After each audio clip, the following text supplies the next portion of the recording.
নমস্কার, আপনারা দেখছেন শান্তন টিভি। আমি রয়েছি আপনাদের সাথে মীনাক্ষী। চোখ রাখছি এই মুহূর্তের প্রাইম নিউজে।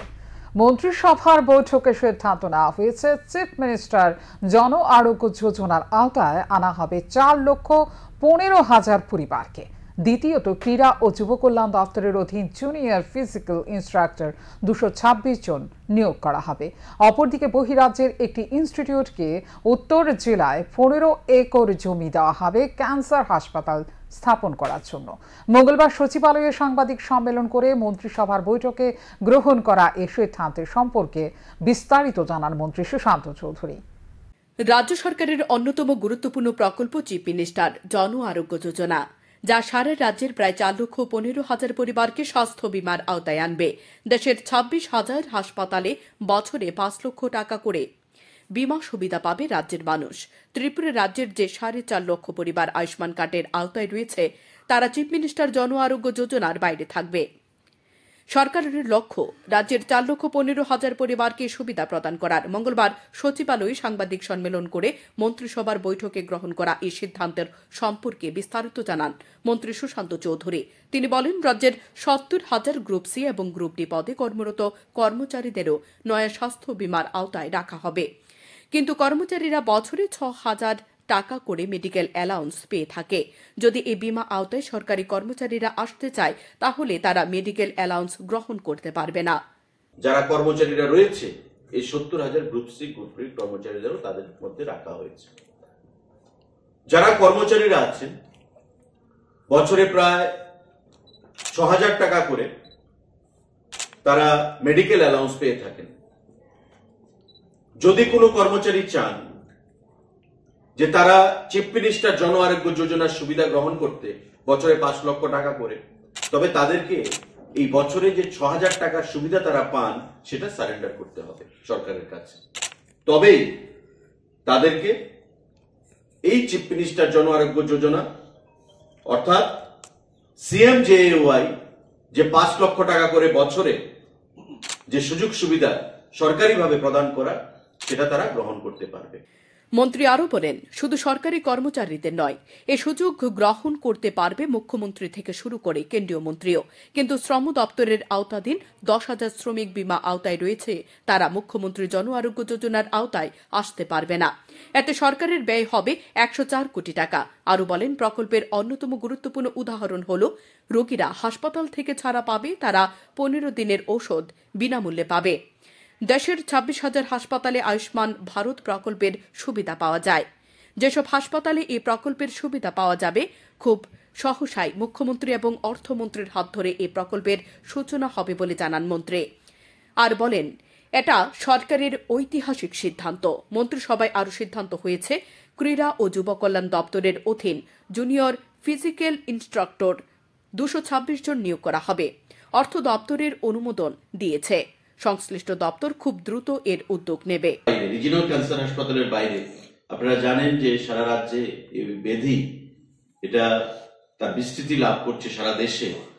আরেকটা ক্যান্সার ইনস্টিটিউট যদি গড়ে ওঠে উত্তর জেলায়, তবে আমাদের রাজ্যে এবং বিশেষ করে কাছাড় জেলারও সেখানে জনগণের চিকিৎসা পরিষেবা বিশেষ সুবিধা তারা গ্রহণ করতে পারবে।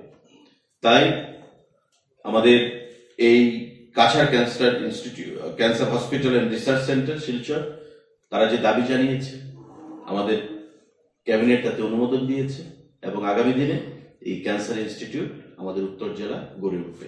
আয়োজিত সাংবাদিক সম্মেলনে মন্ত্রী আরেকটি সিদ্ধান্তের ঘোষণা দিয়ে বলেন, কাছাড় ক্যান্সার হাসপাতাল and research centre Silchar Assam রাজ্য সরকারের কাছে ক্যান্সার ইনস্টিটিউট স্থাপন করার জন্য 15 একর জমি চেয়েছিল।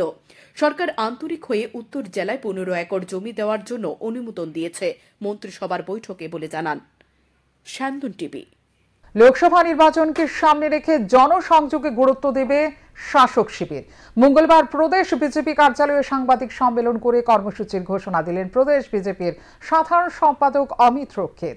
তিনি বলেন, ভারত তখনই বিকশিত হবে যখন ভারতের গ্রাম বিকশিত হবে। দেশের 70% মানুষ গ্রামে বাস করে, তাই গ্রামে চলো অভিযান নামে একটি কর্মসূচি গ্রহণ করেছে ভারতীয় জনতা পার্টি। দেশের 7 লক্ষ গ্রামে গিয়ে মানুষের কাছে পৌঁছতে জনসংযোগ অভিযানের অঙ্গ হিসেবে গ্রাম চলো অভিযান কর্মসূচি কর্মসূচি হাতে নেওয়া হয়েছে। পাশাপাশি শহর অঞ্চলের জনসংযোগ কর্মসূচি চলবে। ত্রিপুরা রাজ্যে ৩,৩৪৯টি বুথে এই কর্মসূচিতে অংশ নেবে ৩,৩৪৯ জন নেতৃত্ব এবং তারা সেই বুথে একদিন জনসংযোগ করবে। মুখ্যমন্ত্রী ডাক্তার মানিক সাহা এই কর্মসূচিতে অংশ নিতে সুরমা বিধানসভা কেন্দ্রে যাবেন। নেতৃত্ব এই কর্মসূচিতে অংশ নিয়ে বুথ কমিটিগুলি নিয়ে সভা ভোটার তালিকাগুলি পরিদর্শন করবেন। নতুন ভোটারদের সাথে মিলিত হবে, বুথের বিশিষ্ট নাগরিকদের সাথে দেখা করবেন। বিকশিত ভারত সংকল্প যাত্রার মাধ্যমে যারা বেনিফিশিয়ারি রয়েছে বা হয়েছে তাদের সাথে দেখা করে কথা বলবেন এবং মুক্তিযোদ্ধা ও শহীদ কেউ থাকলে সেই পরিবারের সাথে দেখা করে কথা বলবেন নেতৃত্ব। এই কর্মসূচির জন্য প্রথম পর্যায়ে 20 জানুয়ারি থেকে 6 ফেব্রুয়ারি পর্যন্ত প্রস্তুতি চলেছে। 7 ফেব্রুয়ারি থেকে নিবাসী উপবাস শুরু হবে, চলবে 11 ফেব্রুয়ারি পর্যন্ত। তারপর 14 ফেব্রুয়ারি হবে সমীক্ষা বৈঠক বলে জানান তিনি। আপনারা জানেন যে লোকসভা নির্বাচন আসন্ন, আর সারা বছরই ভারতীয় জনতা পার্টি সারা দেশে এবং প্রত্যেকটা রাজ্যে আমরা নির্বাচন ছাড়াও আমরা সারা বছর মানুষের সঙ্গে থাকি। সংগঠনের কাজ নিয়ে আমরা প্রত্যেকটা বিধানসভা না শুধু প্রত্যেকটা ছোট ইউনিট একটা বিধানসভার বুথ, সেই বুথ স্তর পর্যন্ত আমরা সারা বছর কাজ করতে থাকি, মানুষের পাশে থাকি।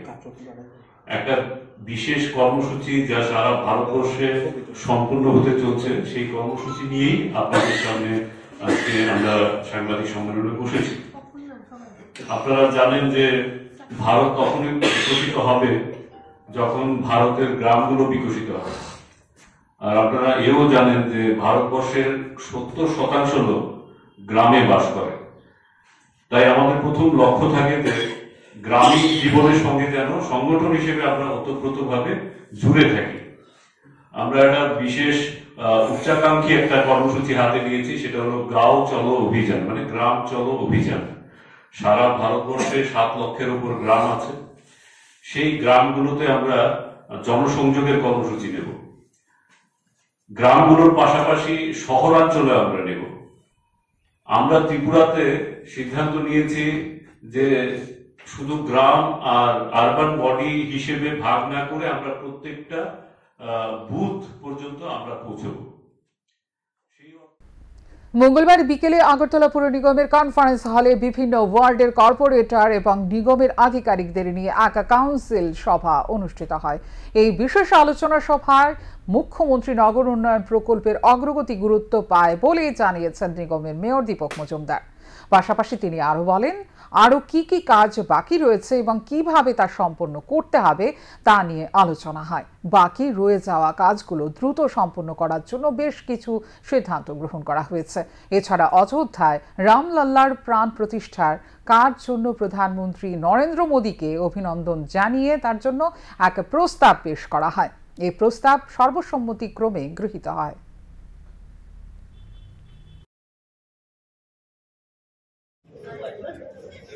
বিশেষ সভা আহ্বান করা হয়েছে মূলত একটি বিষয়ে আলোচনা করার জন্য।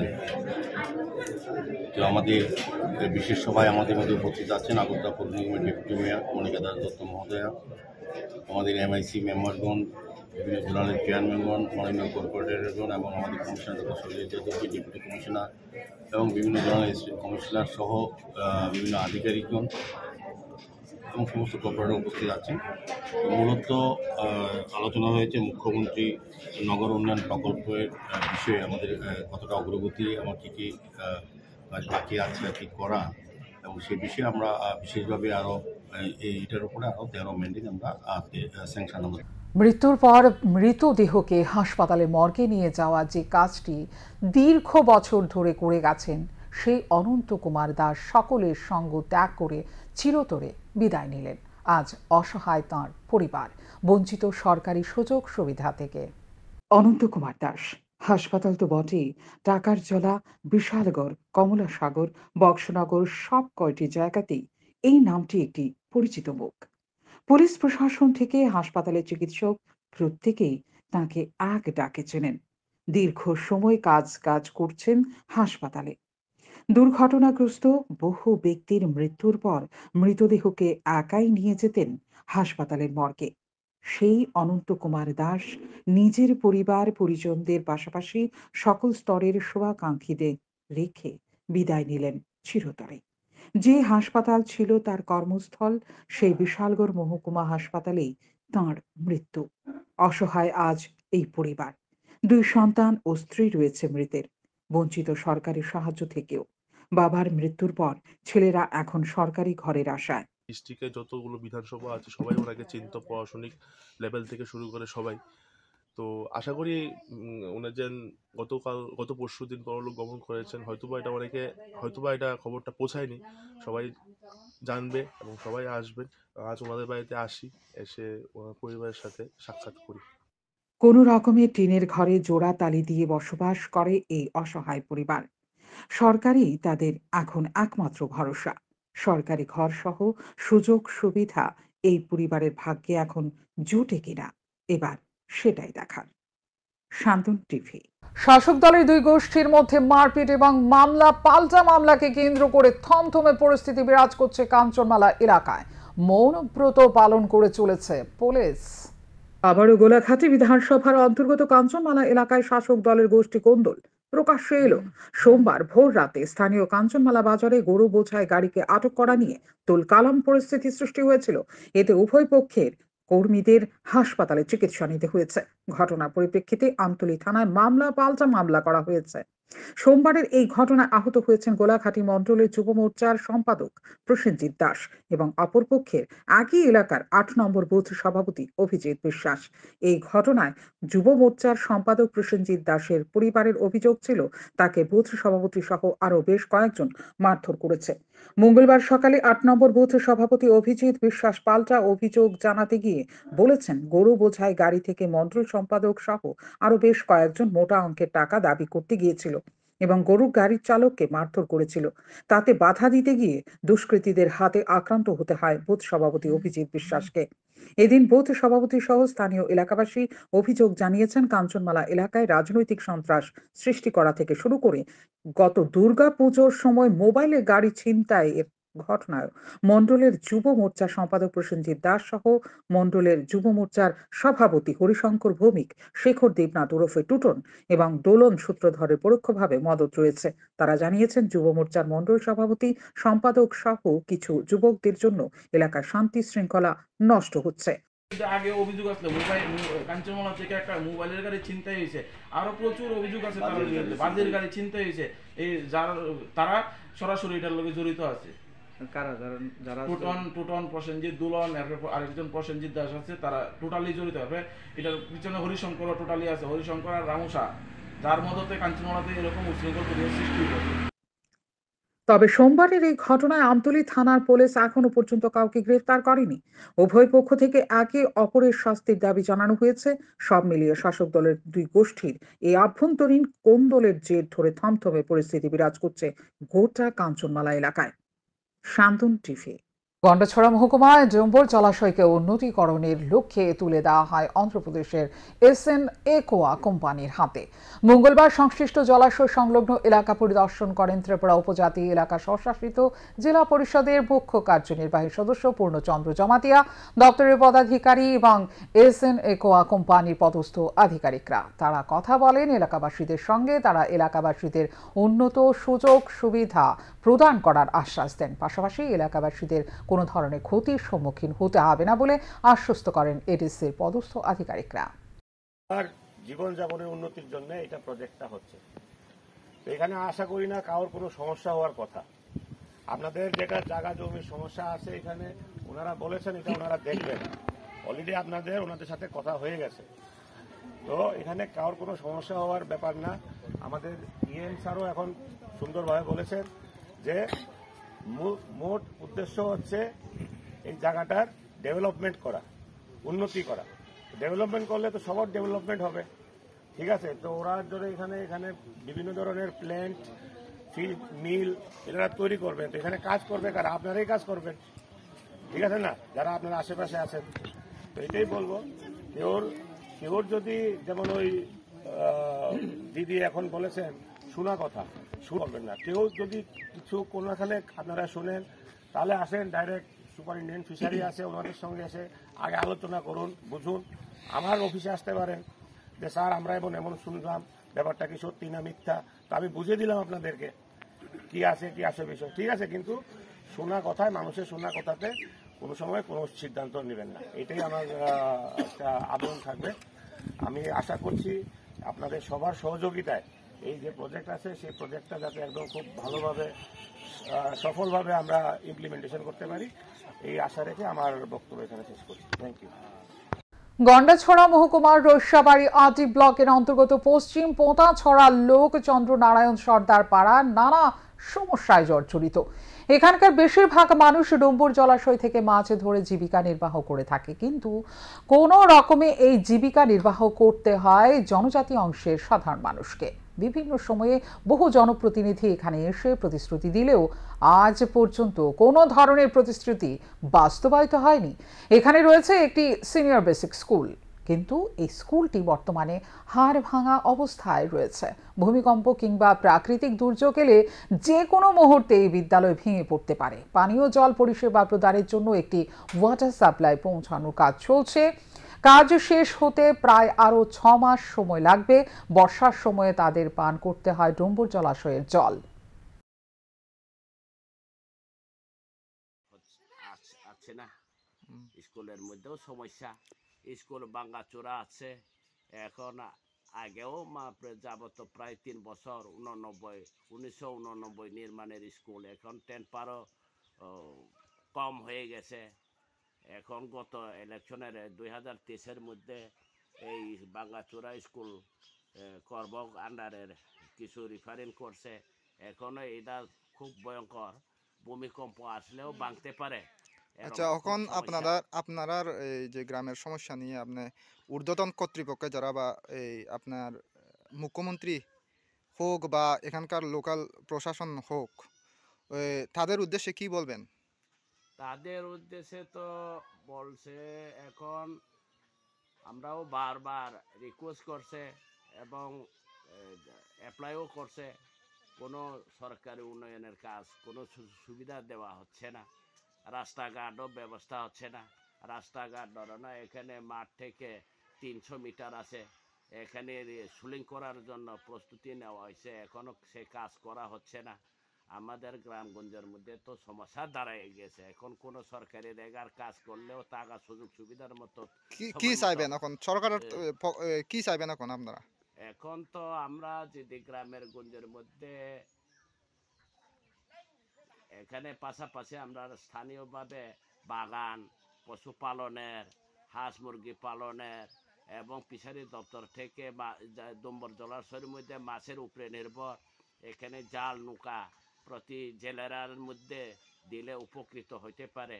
আমরা এমনি ডুম্বুর জলের মধ্যে মাছ ধরে জীবন নির্বাহ করে, এবং পাশাপাশি আমরা এখানে কোনো জায়গা জমি নেই, শুধু টিলার জায়গা বাগান দিলে আরও উপকার হয়, এবং হাঁস মুরগি দিলেও আরও উপকার, জলার মধ্যে পরিবার বাঁচতে পারে, সম্ভাবনা দেখা যায়।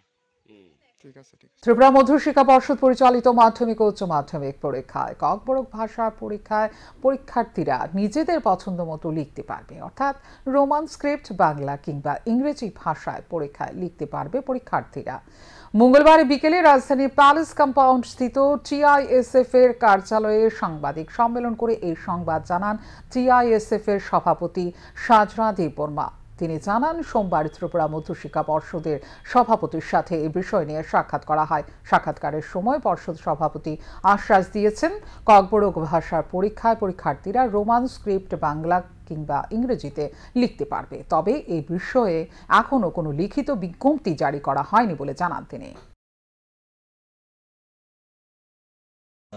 কালকে যখন আমরা ওইখানে বসেই সবাই টিএসএফ এবং আমাদের সংগঠন টিআইএসএফ মিলে, তো ওখানে বসার পর আমরা এটাই করতে পারি যে, বা আমাদের কাছে এতটুকু খবর আসলো, ওই বিএসসি যে Tripura board of secondary education, ওখানের যে প্রেসিডেন্ট আছেন, সম্পাদক যিনি আছেন, উনি আমাদেরকে আশ্বাস দিয়েছেন যে এখন ককবরক সাবজেক্ট যে আছে ওইখানে ওরা রোমান বা ইংলিশ বা বাংলা দিয়ে লিখতে পারবে, মানে চুজেবল থাকবে, যেটা দিয়ে কমফোর্টেবল থাকবে ওরা ওটা দিয়ে লিখতে পারবে।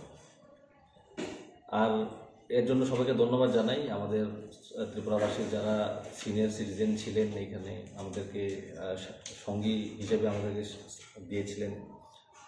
ওরপর আমাদের যারা স্টুডেন্ট ইউনিয়ন, বিভিন্ন স্টুডেন্ট ইউনিয়ন ছিল, সবাইকে অসংখ্য ধন্যবাদ। অমরপুর মোটর স্ট্যান্ড রাম ঠাকুর আশ্রম সংলগ্ন এলাকার বাসিন্দা বিকাশ দেবনাথ ও তার ভাইয়ের 10 ঘন্টার জায়গা হাতিয়ে নেওয়ার জন্য তৎপরতা শুরু করে দিয়েছে এলাকায় 3 জমি মাফিয়া। এমনটাই অভিযোগ বিকাশ দেবনাথ ও তার ভাইয়ের। মঙ্গলবার আগরতলা প্রেস ক্লাবে এক সাংবাদিক সম্মেলনে এই অভিযোগ করেন বিকাশ দেবনাথ। তিনি অভিযোগ করে বলেন, গত 20-25 দিন ধরে এলাকায় 3 জমি মাফিয়া তাদের নিজস্ব সেই 10 ঘন্টার জায়গার উপর দোকান ঘর নির্মাণ করার জন্য কাজ চালিয়ে যাচ্ছে। এরপর তিনি অমরপুর নগর পঞ্চায়েত পূর্ত দপ্তরের বিভাগীয় কার্যালয় এবং মহকুমা শাসকের কার্যালয়ে চিঠি মারফত বিষয়টি অবগত করেছেন। এরপর নগর পঞ্চায়েত থেকে এই 3 জমি মাফিয়ার উদ্দেশ্যে একটি নোটিশ ইস্যু করা হয়। নোটিশের স্পষ্ট করে বলা হয়, নগর পঞ্চায়েতের তরফে কোনো রকম বৈধ কাগজপত্র থাকলে 3 দিনের মধ্যে তা জমা করতে, আর নগর পঞ্চায়েতের কোনো ধরনের বৈধ কাগজপত্র না থাকলে 7 দিনের মধ্যে সেই নির্মাণ কাজ ভেঙে গুড়িয়ে দিতে। কিন্তু এই নোটিশ পাওয়ার পরেও বেআইনিভাবে নির্মাণ কাজ চালিয়ে যাচ্ছে তারা। এই 3 জমি মাফিয়া কিভাবে বিকাশ দেবনাথের ব্যক্তিগত জমিতে নির্মাণ কাজ করতে পারেন তা নিয়ে কোনোভাবে বুঝে উঠতে পারছে না কেউ। বিচার চেয়ে তিনি ইতিমধ্যেই মুখ্যমন্ত্রী অধ্যাপক ডক্টর মানিক সাহার পোর্টালে একটি অভিযোগ জমা করেছেন। সেই 3 জমি মাফিয়া যথাক্রমে প্রদীপ দাস, বিজয় সাহা এবং স্বপন কর্মকার। একজনের বাড়ি শান্তিপল্লীতে, অপর একজনের বাড়ি পুরনো বিওপি সংলগ্ন এলাকায়, আর তৃতীয় মাফিয়ার বাড়ি চণ্ডীপাড়ায়। আমি ত্রিপুরা রাজ্যের মুখ্যমন্ত্রীর নিকটেও আমি মুখ্যমন্ত্রীর পোর্টালে গিয়ে কমপ্লেন করেছি। তো আমি এখন বিচার চাই যে আমার জায়গা থেকে কি করে ওরা কনস্ট্রাকশন করছে। এখনকার মতো এই মুহূর্তের সংবাদ এই পর্যন্ত। অন্যান্য আপডেটস দেখার জন্য অবশ্যই নজর রাখতে হবে সান্দন টিভির পর্দায়। সান্দন টিভি, দায়বদ্ধতায় চার ঐতিহ্য।